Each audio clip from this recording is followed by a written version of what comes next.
ৰাতিপুৱা নাক মুচি মুচি দেউতাৰ লগত ওলালো আলিবাট ফুৰিবলে। শোৱাৰ পৰাই ডাইৰেক্ট উঠি আহিলো, সেইকাৰণে চুলি একদম শিং বনি আছে। আহোঁতে বাগানৰ মাজেদি শ্বৰ্টকাট ললো, মানে ঘৰ সোনকালে পাম। মায়ে কলে ঘৰৰ উৰহীজোপাৰ উৰহী কেইটামান ছিঙি দেচোন, বৰ ওপৰত লাগিছে। ওখ লেংপেঙীয়া হিচাপে জীৱনত কিবাটো কামত আহিলো। দুপৰীয়া ওলালে মোৰ লগৰটো দিনয়ন আকৌ।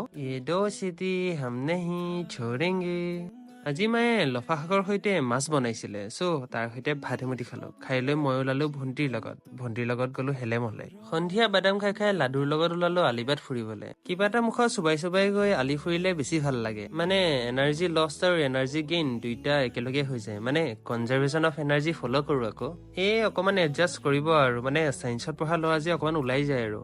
চিধিবাত নৌ পকবাছ, আমি দুটা আহিছো চাবলে ইয়াত এটা ডান্সৰ ৰিহাৰ্চললে। ইয়াত চিলেক্ট হোৱা ছোৱালীবোৰৰ কৰম পূজাৰ উপলক্ষে ঝুমুৰ নৃত্য প্ৰদৰ্শনীৰ বাবে ডিষ্ট্ৰিক্ট লেভেলত বিশ্বনাথ চাৰিআলিলৈ নিয়া হব। নৃত্য চোৱাৰ পাছত আমিও ঘৰৰ দিশে